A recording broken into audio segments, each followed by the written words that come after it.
मेरे प्रिय बच्चे, सब ठीक हो जाएगा, निराश मत हो। तुम्हारा स्वास्थ्य, तुम्हारी आर्थिक स्थिति, तुम्हारे सपने और तुम्हारा परिवार सब मेरी शक्ति से सुरक्षित हैं।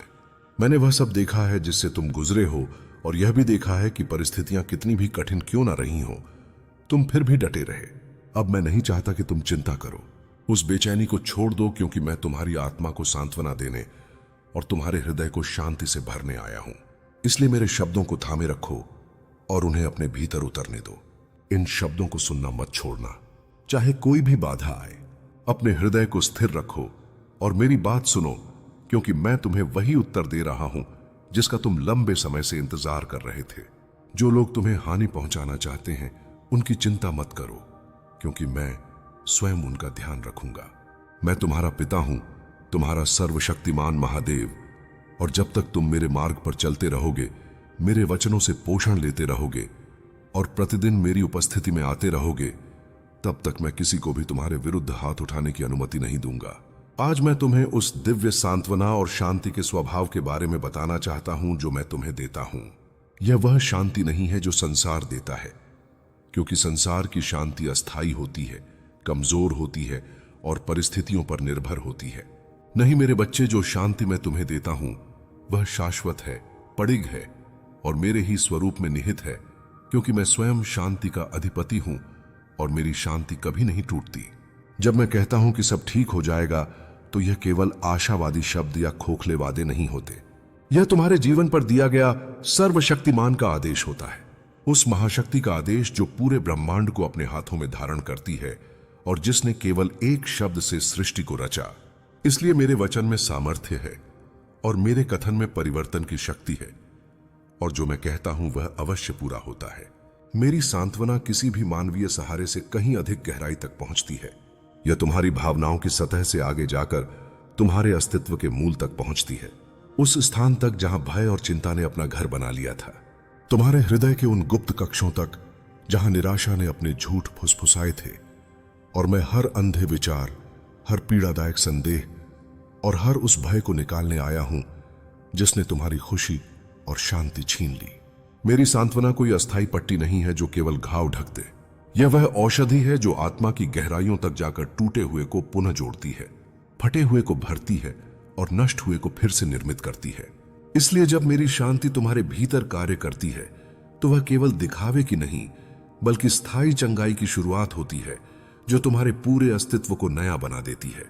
जब जीवन के तूफान तुम्हें घेर लेते हैं और परेशानियों की लहरें तुम्हें डुबो देने को आती हैं, तब मेरी शांति तुम्हारी आत्मा के लिए लंगर बन जाती है।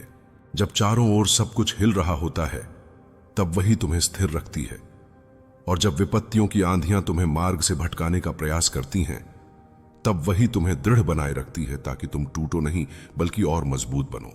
यह शांति अलौकिक है, यह तर्क से परे है और समझ से ऊपर है, क्योंकि तुम अराजकता के बीच भी शांति पा सकते हो, दुख के बीच भी आनंद और निराशा के बीच भी आशा। और यह इसलिए संभव है क्योंकि मेरी शांति तुम्हारी परिस्थितियों पर आधारित नहीं है, बल्कि मेरे स्वभाव पर आधारित है। यह इस बात से नहीं बहती कि तुम्हारे आसपास क्या हो रहा है, बल्कि इस बात से बहती है कि मैं कौन हूं। मैं वह महादेव हूं जो कभी नहीं बदलता। मैं वही हूं, कल भी, आज भी और सदा भी। तुम्हारे लिए मेरा प्रेम अटल है और तुम्हारे प्रति मेरी प्रतिबद्धता पूर्ण और अडिग है। इसलिए जो शांति मैं तुम्हें देता हूं वह हर तूफान के बीच भी सुरक्षित और स्थिर रहती है, और कोई भी शक्ति उसे तुमसे छीन नहीं सकती, क्योंकि वह मेरे अस्तित्व से जुड़ी हुई है। जब मैं तुम्हें सांत्वना देता हूं, तो मैं तुम्हारे दर्द को छोटा नहीं करता और ना ही तुम्हारे संघर्षों को नजरअंदाज करता हूं। मैंने तुम्हारे हर आंसू देखे हैं, तुम्हारी हर जागी हुई रात को जाना है। मैं उन भारों को समझता हूं जिन्हें तुमने अपने भीतर ढोया है। मैं तुम्हारे शोक और कष्टों से भली भांति परिचित हूं, और इसलिए मेरी शांति तुम्हें झूठा दिलासा नहीं बल्कि सच्चा सहारा देती है। मैं तुम्हारे सबसे अंधेरे समय में तुम्हें यह याद दिलाने आता हूं कि तुम अकेले नहीं हो। मैंने तुम्हें ना छोड़ा है और ना ही कभी भुलाया है। जब तुम मुझे देख नहीं पा रहे थे और मेरी उपस्थिति महसूस नहीं कर पा रहे थे, तब भी मैं वहीं था, पर्दे के पीछे कार्य कर रहा था, तुम्हारे भले के लिए घटनाओं को जोड़ रहा था, मार्गों को सीधा कर रहा था और उन आशीषों को तैयार कर रहा था जिनकी तुमने अभी कल्पना भी नहीं की थी। इसलिए अब अपने हृदय को दोष और भय से मुक्त करो मेरी सांत्वना अनेक रूपों में तुम्हारे पास आती है। कभी यह मेरी आत्मा की कोमल फुसफुसाहट होती है जो तुम्हें मेरे प्रेम का विश्वास दिलाती है। कभी यह मेरे वचनों की स्मृति बनकर तुम्हारी परिस्थिति से सीधे बात करती है। कभी यह किसी सहृदय व्यक्ति के माध्यम से प्रकट होती है जो तुम्हारे कठिन समय में तुम्हारे साथ खड़ा होता है। और कभी यह बस तुम्हारे भीतर की वह शांत अनुभूति होती है जो बिना शब्दों के कह देती है कि मैं तुम्हारे साथ हूं। यह दिव्य सांत्वना तुम्हारी दृष्टि को बदलने की शक्ति रखती है, क्योंकि जो मार्ग बंद प्रतीत होता था वही नए अवसरों का द्वार बन जाता है। जो विफलता लगती थी वही बड़ी विजय की तैयारी सिद्ध होती है, और जो अस्वीकार जैसा लगता था वही तुम्हें उस दिशा की ओर मोड़ देता है जहां मेरी श्रेष्ठ योजना तुम्हारी प्रतीक्षा कर रही होती है। इसलिए परिस्थितियों को अंतिम सत्य मत मानो, बल्कि मेरे उद्देश्य पर दृष्टि टिकाए रखो। मेरी शांति तुम्हारे हृदय और मन की रक्षा करती है। यह उन आक्रमणों से तुम्हें बचाती है जो तुम्हारे विचारों में भय और चिंता भरना चाहते हैं। और जब तुम मेरी शांति में स्थिर रहते हो तब शत्रु के झूठ अपना प्रभाव खो देते हैं, क्योंकि तुम उन्हें पहचान लेते हो और जड़ पकड़ने से पहले ही अस्वीकार कर देते हो, और इस सत्य में दृढ़ खड़े रहते हो कि मैं कौन हूं और तुम मुझ में कौन हो। मेरी शांति तुम्हें आगे बढ़ते रहने की सामर्थ्य भी देती है, तब भी जब तुम थके हुए और कमजोर अनुभव करते हो, क्योंकि यह तुम्हारी ऊर्जा को नया करती है, तुम्हारी आशा को पुनः जीवित करती है और तुम्हें यह स्मरण कराती है कि यह कठिन समय स्थायी नहीं है। इसलिए जब तुम स्वयं को रुकता हुआ पाओ तब मेरी शांति को स्मरण करो और जान लो कि मैं तुम्हें संभाले हुए हूं। मेरी शांति तुम्हें यह भी आश्वस्त करती है कि अच्छे दिन अवश्य आएंगे, क्योंकि मैं हर बात को तुम्हारे भले के लिए कार्य में लगा रहा हूं, यहां तक कि वे बातें भी जो इस समय तुम्हें पीड़ादायक और असमझ प्रतीत होती हैं। और यद्यपि अभी तुम्हें पूरा चित्र दिखाई नहीं दे रहा है, फिर भी मेरी योजना पूर्ण है और उसका प्रत्येक चरण तुम्हारे कल्याण की ओर अग्रसर है। जब तुम मेरी सांत्वना और शांति को अपने भीतर ग्रहण करते हो तब तुम स्वयं दूसरों के लिए सांत्वना का माध्यम बन जाते हो, क्योंकि मेरी विश्वास योग्यता की तुम्हारी गवाही उन लोगों के लिए आशा का स्रोत बनती है जो अपनी अपनी घाटियों से गुजर रहे हैं, और तुम्हारे भीतर की शांति संक्रामक होकर उन हृदयों तक पहुंचती है जो भय और चिंता से राहत पाने को व्याकुल हैं। आश्चर्य है, आज यह मेरा हृदय है तुम्हारे लिए मेरे प्रिय बच्चे, और मैं चाहता हूं कि तुम उस शांति की परिपूर्णता का अनुभव करो जो हर समझ से परे है। मैं चाहता हूं कि तुम उस सांत्वना की गहराई को जानो जो सबसे गहरे घावों को भी भर देती है, और मैं चाहता हूं कि तुम इस विश्वास में विश्राम करो कि मैं नियंत्रण में हूं और वास्तव में सब ठीक होगा। यह इसलिए नहीं कि तुम्हारी परिस्थितियां पूर्ण हैं, बल्कि इसलिए कि मैं पूर्ण हूं और तुम्हारे लिए मेरी योजनाएं कल्याण की हैं। इसलिए अपने मन को आशंकाओं से नहीं बल्कि मेरे स्वभाव से भर दो, क्योंकि जब तुम मेरे चरित्र पर भरोसा रखते हो तब परिस्थितियों का भार तुम्हारे हृदय पर शासन नहीं कर पाता और तुम स्थिर रहकर आगे बढ़ पाते हो। मेरी दिव्य सहायता हर सुबह तुम्हारे कदमों को प्रकाशमान करेगी, और यही संकेत होगा कि सूर्योदय से सूर्यास्त तक मैं तुम्हारे साथ हूं, और तुम अनुभव करोगे कि मेरी उपस्थिति तुम्हें कैसे आलिंगन में लेती है, तुम्हारे चारों ओर सुरक्षा का घेरा बनाती है और उन घटनाओं को जन्म देती है जिन्हें संसार साधारण कहेगा, पर तुम जानोगे कि वे मेरे हाथों की लीला है। तुम देखोगे कि कैसे सही समय पर सही द्वार खुलते हैं, कैसे अटकी हुई बातें अचानक गति पकड़ लेती हैं, और कैसे मेरी उपस्थिति तुम्हें उन स्थानों तक ले जाती है जहां तुम्हें पहले कभी पहुंचने की आशा नहीं थी। क्योंकि जब मैं मार्गदर्शन करता हूं तो मैं केवल रास्ता नहीं दिखाता, बल्कि तुम्हारे भीतर साहस भी उत्पन्न करता हूं ताकि तुम उस मार्ग पर चल सको। मैंने तुम्हें योद्धा का हृदय दिया है, विजेता का हृदय, साहसी का हृदय। इसलिए अपने सपनों की ओर दृढ़ता से आगे बढ़ो, क्योंकि मेरे साथ रहकर तुम उन्हें अवश्य प्राप्त करोगे। और जब मार्ग कठिन लगे तब यह स्मरण रखना कि मेरा हाथ तुम्हारे हाथ में है और मेरी शक्ति तुम्हारी दुर्बलता में सिद्ध होती है। सदा मेरे साथ चलो, मेरा हाथ थामे रखो, और जब मार्ग में कोई बाधा आए तो भयभीत मत होना बल्कि मुझसे चमत्कार के लिए पुकारना, क्योंकि जब तुम मुझे पुकारते हो तब मैं उत्तर देता हूं, और मेरा उत्तर केवल समस्या का समाधान नहीं होता बल्कि तुम्हारे विश्वास को भी एक नए स्तर पर ले जाने वाला होता है। मैं यह संदेश अपने पवित्र सिंहासन से तुम्हें भेज रहा हूं, इसलिए इसे एक अमूल्य धरोहर की तरह संभाल कर रखना, क्योंकि मैं तुम्हारी रक्षा करना चाहता हूं, हर बुराई से तुम्हें सुरक्षित रखना चाहता हूं, और तुम्हें उन गहराइयों में गिरने से बचाना चाहता हूं जहां अंधकार और भ्रम मनुष्य को भटका देते हैं। इसलिए मेरे प्रकाश में चलते रहो। मेरा प्रकाश तुम्हारे जीवन को आलोकित करता है ताकि शत्रु तुम्हें अंधकार और भ्रम के मार्गों पर ना ले जा सके। और मैं चाहता हूं कि तुम अपने जीवन के हर एक भाग पर मेरी सर्वोच्च सत्ता के इस गहरे सत्य को समझो को गुडे कर सके, क्योंकि जब तुम यह जान लेते हो कि मैं शासन करता हूं, तब भय का स्थान विश्वास ले लेता है और तुम्हारा जीवन स्थिरता में प्रवेश करता है। जब तुम यह गहराई से समझ लेते हो कि मैं ही संचालन कर रहा हूं, तब तुम्हारे भीतर एक शांत साहस जन्म लेता है, क्योंकि अब तुम्हें हर उत्तर तुरंत जानने की आवश्यकता नहीं रहती और ना ही हर मोड़ पर नियंत्रण रखने की बेचैनी रहती है। तुम सीखते हो कि प्रतीक्षा भी मेरी योजना का हिस्सा है और मौन भी मेरे कार्य का एक रूप है। इसलिए अधीर मत हो, क्योंकि जो देर से प्रकट होता है वह अक्सर अधिक स्थायी और अधिक सामर्थी होता है। मैं तुम्हें यह सिखाना चाहता हूं कि विश्वास केवल तब नहीं होता जब सब कुछ स्पष्ट हो, बल्कि तब होता है जब मार्ग धुंधला हो और फिर भी तुम आगे बढ़ते रहो, क्योंकि उसी क्षण तुम्हारी आत्मा मजबूत होती है और तुम्हारा चरित्र आकार लेता है। और जब तुम बिना देखे मुझ पर भरोसा रखते हो, तब मैं ऐसे द्वार खोलता हूं जिन्हें तुम कल्पना में भी नहीं देख पाए थे। तुम्हारे जीवन में जो विलंब दिखाई देता है वह अस्वीकार नहीं है, बल्कि तैयारी है, क्योंकि मैं तुम्हें उस भार के योग्य बना रहा हूं जिसे तुम उठाने वाले हो, उस आशीष के योग्य बना रहा हूं। भले ही तुमने उसकी मौजूदगी पर कभी ज्यादा ध्यान ना दिया हो, लेकिन असली झटका तब लगा जब पांचवा व्यक्ति आगे आया। उसकी आवाज धीमी थी, लेकिन उसमें एक अजीब सी तीव्रता थी। उसने झुककर कहा, अगर यह इंसान कभी अपनी असली शक्ति को पहचान ले तो दुनिया पहले जैसी नहीं रहेगी। अगर यह अपने व्यक्तित्व की पूरी ताकत को जान जाए तो इसे कोई नहीं रोक पाएगा। उसकी आंखें गहरी थीं, जैसे वह कोई रहस्य देख चुका हो। उसने कहा कि तुम्हारे अंदर एक दिव्य ऊर्जा है जो सिर्फ इंसानों को ही नहीं, बल्कि अंधकार की शक्तियों को भी डराती है। उसने साफ शब्दों में कहा, यह साधारण नहीं है, यह चुना गया है। उसके शब्द भविष्यवाणी जैसे थे। उसने स्वीकार किया कि अगर तुम एक बार अपने असली आह्वान को स्वीकार कर लोगे तो जंजीरें टूट जाएंगी, दरवाजे खुल जाएंगे और बहुतों की जिंदगी बदल जाएगी। उसने कहा कि आध्यात्मिक जगत जानता है कि तुम अंधकार के साम्राज्य के लिए खतरा हो।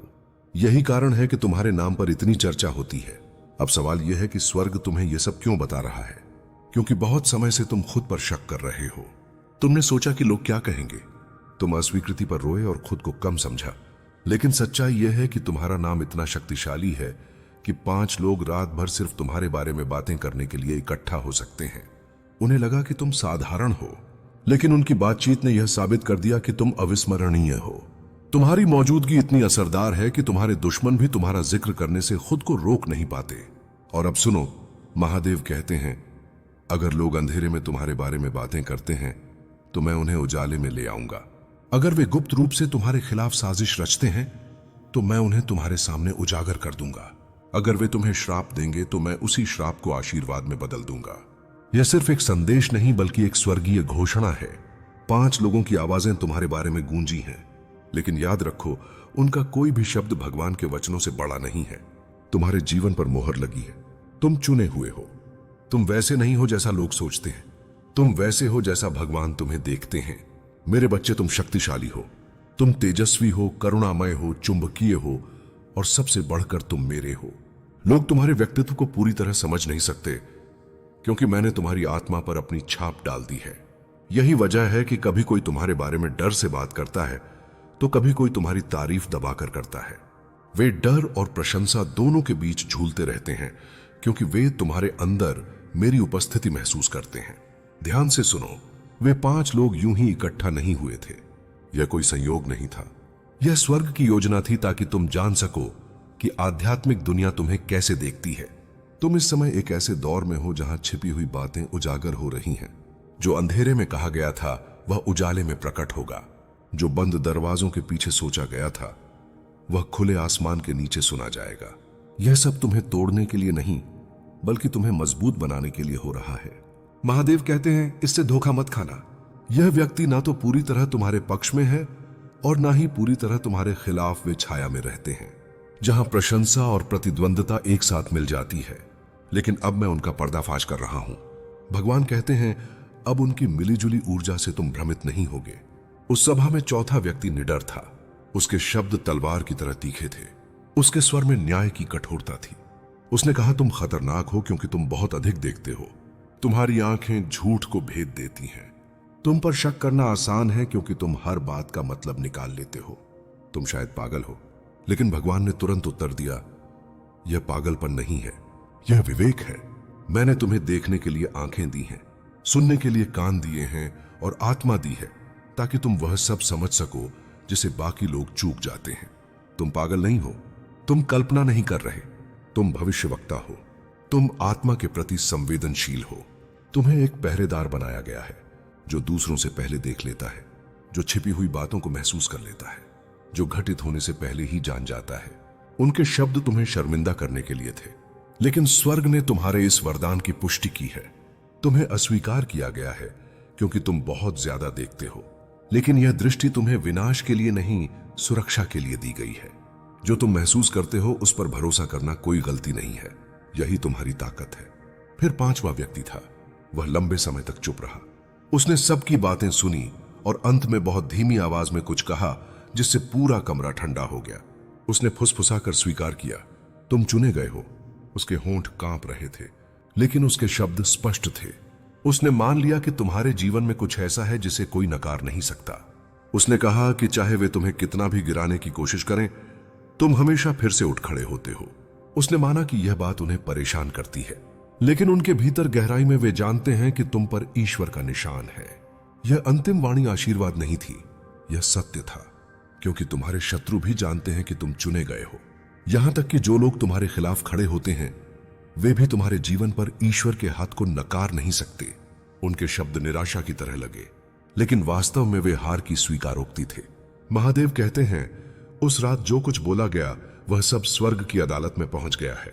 कुछ शब्दों में श्राप थे, कुछ में ईर्ष्या, कुछ में न्याय, लेकिन उनमें से कोई भी तुम्हें चोट नहीं पहुंचा पाएगा। रातें लंबी होने लगी हैं और नींद छोटी, पर याद रखना, यह सब उस सफाई का हिस्सा है जो मैं तुम्हारी आत्मा में कर रहा हूं। जब किसी की ऊर्जा को आध्यात्मिक रूप से उठाया जाता है, तब पुराने घाव, पुरानी नजरें, पुराने डर बाहर निकलते हैं। यह दर्द तुम्हें तोड़ने नहीं आया, बल्कि तुम्हें नए रूप में गढ़ने आया है। तुम अभी अपने अगले रूपांतरण के बिल्कुल किनारे पर खड़े हो। तुम्हारे पड़ोसी को लगता है कि वह तुम्हें रोक लेगा, पर उसे यह नहीं पता कि तुम सिर्फ एक इंसान नहीं, एक साधक हो, एक योद्धा हो, एक ऐसा बीज हो जिसे मुझसे सीधा आशीर्वाद मिला है।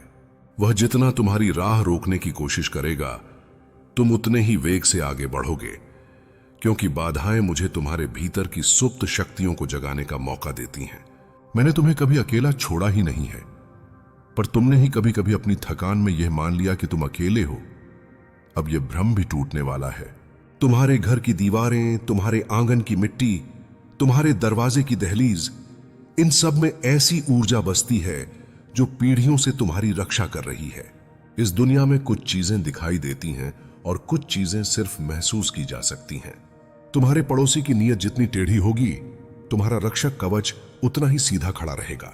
कई बार तुम्हें ऐसा भी लगेगा कि अचानक हवा रुक गई हो या कमरे में कोई स्थिरता उतर आई हो। यह मेरी उपस्थिति होती है। मैं वहां होता हूं जब भी कोई छाया तुम्हारे करीब आने की कोशिश करती है। तुम सोच भी नहीं सकते कि तुम पर जो नजरें लगी हुई हैं, वे सिर्फ साधारण ईर्ष्या वाली नजरें नहीं हैं। तुम्हारे पड़ोसी के मन में जो ज्वाला जल रही है, वह उसे भीतर ही भीतर खा रही है, और वह उस ज्वाला को शांत करने का तरीका गलत जगह ढूंढ रहा है। उसके भीतर का अंधकार हर दिन उसे और बेहाल कर रहा है, और उस बेचैनी का केंद्र उसने तुम्हें बना दिया है। पर मैं तुम्हें यह साफ साफ बता दूं, जो व्यक्ति दूसरों के सुख से घबराता है, वह अपने लिए कभी सुख का मार्ग नहीं बना सकता। उसकी हर चाल अब मेरे सामने उजागर है, उसकी हर योजना अभी से टूट चुकी है। तुम्हारी आत्मा को इस समय एक अजीब सी खींच महसूस हो रही होगी, जैसे किसी तरफ से दबाव तुम्हें नीचे खींच रहा है। यह वही ऊर्जा है जो बाहर से तुम्हें कमजोर दिखाना चाहती है, लेकिन मैं देख रहा हूं कि तुम्हारे भीतर एक और ऊर्जा जाग रही है, जो इस समय सिर्फ सोई हुई है, टूटी नहीं है।